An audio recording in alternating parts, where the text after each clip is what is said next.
itu sangat simpel gitu. Jadi kita cuma bikin stiker, kemudian kita titip-titipkan di Kopma atau di swalayan atau di fotokopian gitu. Kayak gitu. Kemudian sekarang ada 2 cabang, satu di Coteng, satu di Gejayan. Next. Ya, setelah mungkin berapa tahun ya, 10 tahun lah, meja sablon tadi itu berubah jadi mesin digital printing, yaitu itu kemarin belinya 3,5 miliar. Next. Ini ya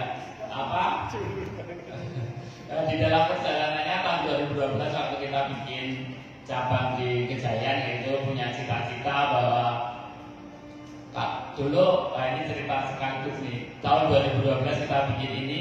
Kenapa yang meresmiin Ustadz Yusuf Mansur?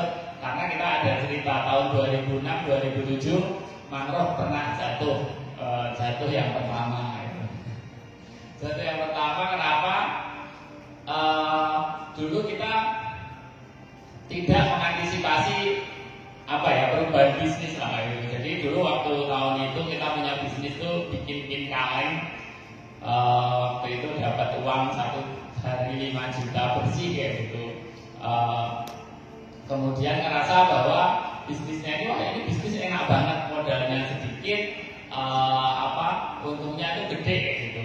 Sehingga saya waktu itu tidak berpikir untuk next bisnisnya apa nih kayak gitu. Jadi keuntungannya ya dibuat untuk beli mobil kayak gitu.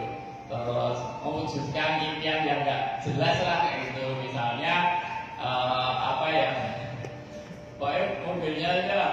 Kita dulu pengen yang keren, Ranger beli, kemudian pengen Innova beli kayak gitu. Uangnya tidak diinvestasikan untuk bisnis kayak gitu lah. Ternyata bisnis itu ada life cycle-nya. Itu bisnisnya mulai menurun, uangnya udah jadi aset-aset yang nggak jelas kayak gitu. Nah, akhirnya kemudian kita kemudian momentum yang paling seru itu salah satu karyawan yang paling kita percaya, paling keren, dia membawa seluruh marketing kita, kemudian dia bikin usaha sendiri, kemudian kita kemudian ini gimana nih kayak gitu. Tapi itu perjalanan ya gitu. Terus kita jadi rajin ngaji gitu. Jadi tidak musola lah bahasanya. Kita jadi rajin ke masjid. Nah, dari situ kita dengerin ceramahnya Ustadz Yusuf Mansur tahun 2007 kali ya itu. Dulu ceramahnya belum ada YouTube ya, jadi kita beli kasetnya, kemudian kita setel di mobil itu. Dari ceramah itu kemudian kita termotivasi untuk kita tuh bisa bangkit lagi gitu. Alhamdulillah kemudian kita menemukan bisnis yang lain lagi, kemudian kita tekuni, kemudian berjalan lah kayak gitu. Makanya ketika kita membuka cabang di tahun 2012 kita pengen lah yang resmiin tuh Ustadz Yusuf kayak gitu. Alhamdulillah kesampaian. Soalnya waktu dulu belum kenal gitu, jadi acaranya yang mengundang beliau gitu. Oke, next.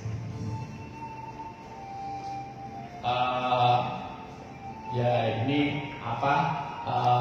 nah kemudian karena kita tadi beli mesin yang harganya tuh cukup mahal ya, kita sering dikasih trip ke luar negeri. Yang ini mempertemukan saya dengan pebisnis lain di dunia digital marketing yang lebih senior ya gitu lah. Itu kita ketularan vibrasinya lah kayak gitu, sehingga kemudian kita ternyata next step-nya harus kayak gini, next step-nya harus kayak gini gitu. Akhirnya kita bisa bikin mesin yang sekian gitu. Next. Oke, dan setelah mangrove jalan dari tahun 2002, kemudian tahun 2004 itu tinggal 2 orang, saya sama Mas Iki sampai sekarang gitu loh. Jadi waktu itu 15 orang itu kumpul di ITB, kemudian membahas siapa sih yang benar-benar mau bisnis, siapa sih yang mau ngejar impiannya masing-masing. Ada yang pengen jadi dosen, ada yang kuliah ke luar negeri. Akhirnya kita cuma 2 orang yang pengen mengerjakan mangrove gitu loh, makanya akhirnya tinggal 2 orang itu. Next. Oh ya tadi ya, foto tadi ada fotonya siapa Bu? Mantan. Ya, itu fotonya Mbak Dian. Jadi dulu saya pernah diundang ke Mas Akuari untuk Kongo bisnis tahun berapa ya, nggak lupa. Itu setelah kita ngobrol di Jeronimo, kemudian kita ngobrol-ngobrol lagi, terus saya bilang sama dia, bro aku tuh iri sama kamu gitu. Bukan karena bisnismu, tapi karena kamu tuh pernah satu panggung sama Mbak Dian gitu. Terus kita berdoa gimana sih kita biar bisa kenal sama Mbak Dian gitu. Alhamdulillah kebetulan saya jadi advisor salah satu yayasan namanya Hosizura Foundation. Hosizura Foundation ini kita ngasih kita bikin yayasan bareng teman-teman yang dulu kuliah di Jepang. Kemudian kita ambil donasi dari di Jepang sana kan satu 1.000 yen itu sama dengan 1 kali makan. 1.000 yen itu kalau dikirim ke Indonesia itu bisa untuk bayar SPP 1 bulan gitu. Jadi dengan campaign donasi makan siang gitu, itu akhirnya sempat viral. Kemudian kita bisa mengasih beasiswa mungkin sekitar 2.500 anak-anak di seluruh Indonesia. Kemudian ini juga saya ada desa wisata di kampung, kemudian kita coba carikan grant dari Korea. Alhamdulillah kita dapat waktu itu 1,3 miliar. Oke, next.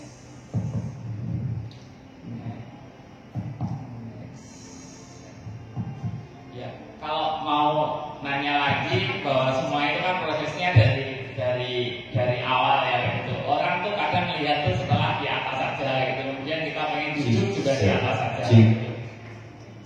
Misalnya kita pakai mobil Alphard kayak gitu.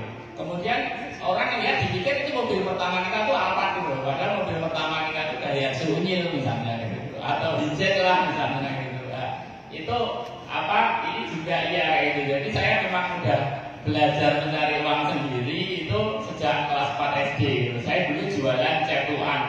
Cepluan Bapak Ibu tahu gitu? Tahu. Rumahnya dekat sawah gitu. Jadi saya kelas 4 SD udah belajar jualan cepluan. Saya ngambil barang dari cepluan itu di tempat simbah saya itu pada dibuang sama Pak Petani. Kemudian saya ambilin, saya bersihkan, saya cuci, kemudian saya kasih plastik, kemudian saya jual di kampung saya gitu. Saya jual keliling itu cepluan gitu. Teman-teman pada ngecek bilang bosok gitu.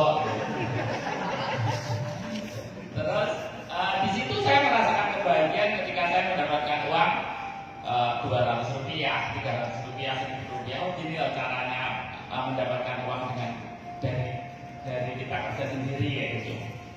Kemudian nextnya saya SMP jualan ikan hias, beli induan 18.000, kemudian jadi banyak ikannya, kemudian ada anak kecil yang beli waktu itu 2.000 gitu. Terus ternyata ikannya itu kena air hujan, jamuran semua, mati semua gitu. Itulah kebangkrutan pertama saya gitu. Terus next. Nah ini kalau di sini sudah diajarin lah sama Pak Rusli sama Pak Yudi tentang kayak gini gitu ya. Oke, next. Oke,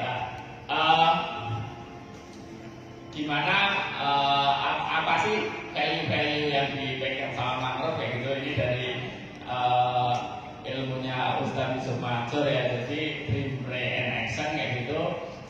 Dengan Allah semua jadi mungkin kayak gitu. Apapun kayak gitu. Dream ya semua udah tahu bahwa itu tentang impian kita, sebenarnya apa sih yang benar-benar kita inginkan dalam hidup ini gitu. Kemudian pray di sini juga udah di 11 karakter baga ini juga udah ada. Jadi kita melakukan ibadah spesial gitu. ibadah spesial tuh ya menurut saya tuh ibadah yang teman-teman tuh Bapak Ibu semua sangat nyaman melakukan itu, kemudian istiqomah menjalankannya selama bertahun-tahun ya. Ada, saya merasa tiap orang tuh beda-beda gitu. Ada yang dia tuh lebih senang misalnya duha terus 12 rakaat misalnya nggak pernah putus. Kemudian ada yang tahajudnya nggak pernah putus, wiridnya nggak pernah putus. Ada yang puasanya, ada yang sedekahnya gitu, atau udah ada yang semuanya gitu. Nah, saya mau cerita, saya waktu kecil kelas 4 SD saya dikasih tahu sama guru SD saya, "Fer, kalau kamu mau apa cita-citamu dikabulkan, kamu puasa Senin Kamis." Kemudian saya puasa Senin Kamis sampai SMA. Terus next step puasa kan puasa Daud ya gitu. Saya kira dulu waktu saya puasa Senin Kamis itu nggak ada yang bisa puasa Daud kecuali Nabi Daud gitu. Terus saya kebetulan satu kelas sama Mas Salim Abila, Ustaz Salim Abila ya. Terus beliau tuh bisa puasa Daud gitu. Wah, berarti saya juga harus belajar, saya juga harus bisa gitu. Makanya terus belajar gitu. Dulu itu puasa Senin Kamis saja benar sekali. Kenapa? Karena setiap Kamis itu olahraga. Kebetulan saya di SMP juga olahraganya Kamis, di SMA olahraganya Kamis gitu. Tapi untuk berolahraganya baik untuk ngasih nilai 8 gitu. Jadi saya rasa dan saya melihat orang-orang sukses itu selalu mempunyai ibadah-ibadah spesial yang luar biasa gitu, yang mereka tuh istiqomah menjalankan. Enggak misalnya sedekah nanti rezekinya lancar gitu. Oh, ini sedekah omsetnya enggak naik-naik misalnya gitu. Ya bisa gitu nanti. Terus action ya, karena pasti di dalam bisnis itu tidak seindah atau tidak semudah hitungan kita di atas kertas ya, atau bisnis plan kita katanya gini-gini, kenyataannya gini-gini gitu itu. Makanya di sisi action ini kita harus kerja keras, benar-benar kerja keras agar apa yang kita itu benar-benar bisa berjalan. Kalau misalnya karena gagal ya kita plan B, gagal ya plan C gitu. Insya Allah istiqomah kayak gitu nanti kita akan ada momentum lah di dalam bisnis kita ini yang akan membuat kita itu naik dengan cepat ya gitu. Saya merasakan ada seperti itu gitu. Next.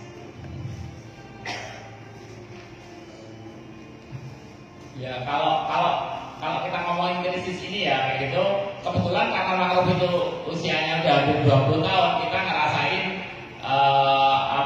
2008, kemudian kita ngerasain gempa 2006, kemudian kita ngerasain Merapi, kita ngerasain pandemi sekarang kayak gitu.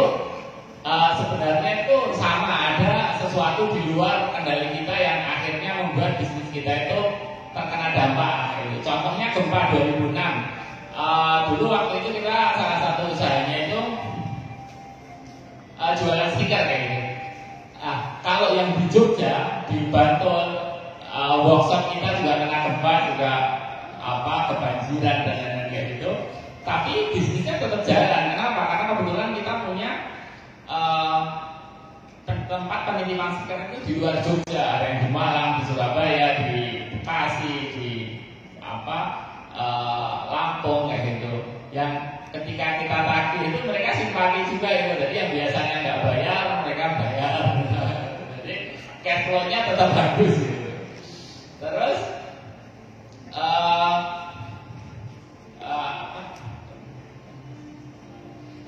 nextnya itu yang paling penting itu adalah kita mengembangkan tentang namanya bisnis model kayak gitu. Ini yang sebenarnya menurut saya itu salah satu kunci kita untuk membalikkan keadaan kayak gitu. Nanti saya mau cerita tentang bisnis model ini, sangat sederhana sebenarnya. Kemudian mungkin yang sekarang ya kita di era pandemi kayak gini kan orang males datang, males pergi-pergi, akhirnya online sangat berkembang di sekarang kayak gitu.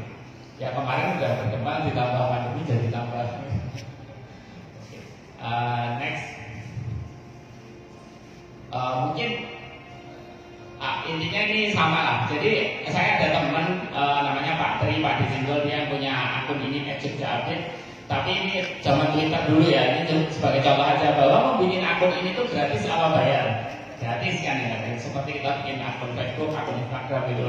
Tapi Pak Tri ini dengan satu karyawan dia itu bisa memperoleh penghasilan 15 juta, 16 juta tiap bulan gitu loh. Karena dia membuat akun ini kemudian followernya dulu mungkin 200-an ribu lah kayak gitu. Itu di Jogja kalau saya iklan di tempat beliau itu satu kali tweet itu 35.000 kayak gitu.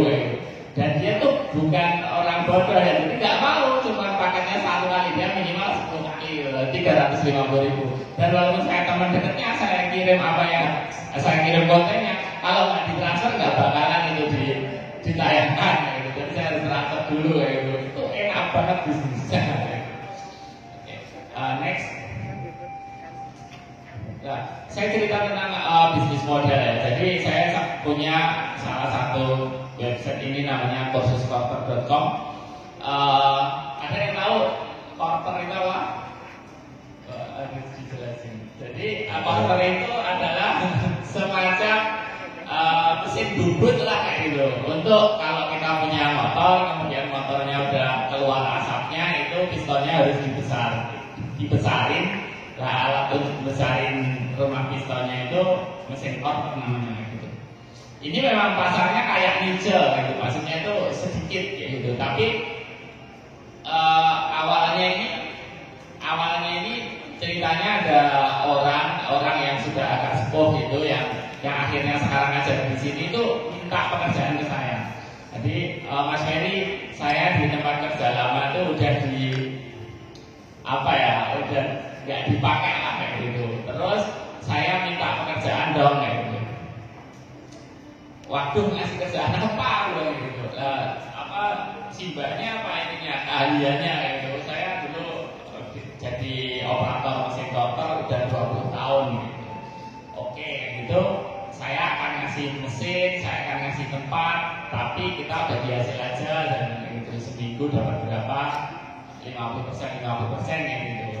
Akhirnya itu berjalan kurang lebih selama 6 bulan. Nah, saya tahu bapaknya itu tiap bulan mungkin tiap minggu lah mungkin cuma bawa uang 200.000, 150.000 kayak gitu. Kemudian saya temuin lagi, kelihatannya kalau kayak gini tuh buat jenengan berat kayak gitu. Gak apa-apa lah saya buat aktivitas namanya gitu. Kemudian kita punya ide tentang bisnis model yang baru, gimana keahlian ini tuh kita jual menjadi pelatihan gitu. Akhirnya jadi pelatihan namanya kursuskorper.com. Itu next. Mungkin udah ada 65 kabupaten yang belajar di tempat kita gitu. Kira-kira satu orang itu bayarnya tuh 11 juta ya gitu. Terus sehingga penghasilan simbahnya itu bisa 5 juta, bisa 7 juta, bisa 3 juta gitu. Next.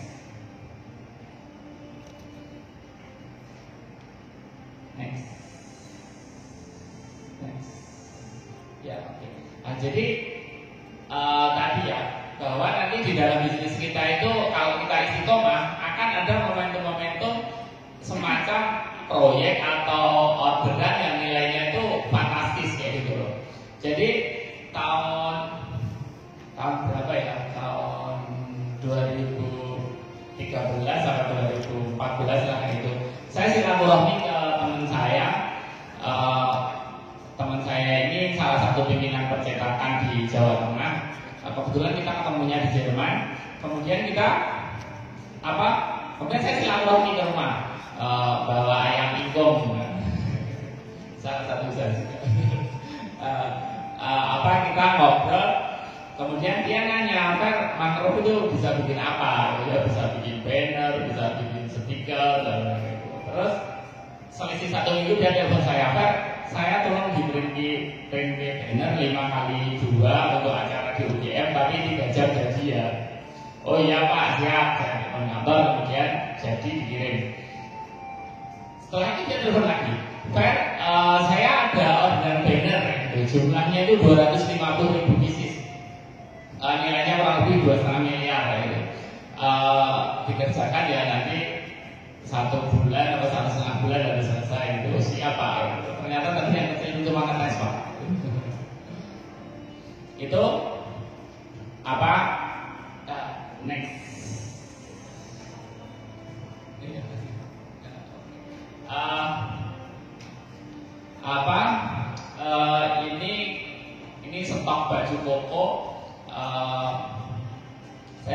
pernah ditelepon dari teman dari Bandung yaitu produsen baju. Fer mau nggak jadi distributor baju koko di Jawa Tengah sama Jawa Timur? Kebetulan dia bilang nggak ada yang handle gitu. Oke siap gitu. Kemudian kita cek bajunya, oke, kemudian kita datang, kemudian ngobrol-ngobrol, udah ganti harinya kirim bajunya pakai truk besar gitu. Setelah kita stok kita hitung stoknya itu nilainya 6,5 miliar gitu. Pas waktu itu mau lebaran 4 tahun 5 tahun yang lalu gitu. Nah, itu tanpa modal juga kayak gitu. Jadi kepercayaan aja gitu. Nah itu nanti mungkin saya yakin juga kalau Bapak Ibu istiqomah itu juga akan ada hal seperti itu. Assalamualaikum warahmatullahi wabarakatuh. Di dalam Sahih Bukhari dan Muslim diriwayatkan bahwa hanya ada 3 yang akan menjadi jariah, di mana orang sudah meninggal tetapi pahala tetap mengalir. 1, orang yang bersedekah fisabilillah. 2, orang yang punya ilmu yang bermanfaat. Dan 3, anak yang soleh selalu mendoakan. Untuk itu ada kesempatan untuk kita semuanya untuk mendapatkan jariah itu. Salurkan zakat, infak, sedekah Anda untuk pembebasan tanah masjid dan pondok tahfidz di Banguntapan Bantul lewat PPMI. Mandala ala khair falahu ajru mislu amilihi. Siapa yang memberikan fasilitas untuk jalan-jalan kebaikan, maka pahalanya mengalir kepada siapapun yang akan wakaf kepada PPMI. Saya Ustadz Wijayanto. Assalamualaikum warahmatullahi wabarakatuh.